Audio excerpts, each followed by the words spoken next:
এই রাজ্যে 25 বছর আমরা দেখেছি কমিউনিস্টরা শাসন করেছে, সিপিএমরা শাসন করেছে। এখানে কলসিতে আমরা সভা করতে এসেছি। আপনারা বুকে হাত দিয়ে বলুন তো, এই 25 বছরের সিপিএম এই ত্রিপুরা রাজ্যের এই কলসির জন্য কি ডেভেলপমেন্ট করেছে? এখন আপনারা বুকে হাত দিয়ে বলুন তো। আর আমাদের সরকার প্রতিষ্ঠার পর এই কলসিতে, এই চুলাবাড়িতে ডেভেলপমেন্টের জন্য রাস্তাই হোক, পানীয় জল হোক, বিদ্যুতের ব্যবস্থায়, স্কুলের ব্যবস্থাই হোক, আমাদের সরকার, আমাদের ভারতীয় জনতা পার্টির সরকার আপনাদের কাছে পৌঁছে দেওয়ার জন্য কাজ করেছে।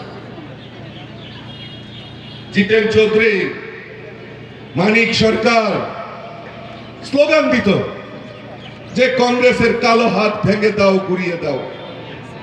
আর এই কংগ্রেসীরা স্লোগান দিত চীনের দালাল চীনে যাও, দেশ মোদের করতে দাও।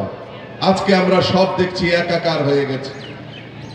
আজ কই সিপিএম আর কংগ্রেস একসাথে, তারা মিলেমিশে একাকার হয়ে গেছে। কিসের স্বার্থে? কাদের স্বার্থে?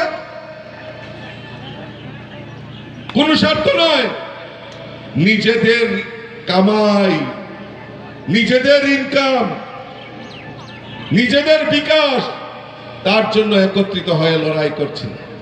আর কি বলছেন? বিজেপি আইপিএফটি তিপ্রামথার যে প্রার্থী যিনি হয়েছেন, উনি বাইরে থেকে। আরে কোথায় বাইরে থেকে এসেছেন? উনি আমাদের রাজ পরিবারের কন্যা।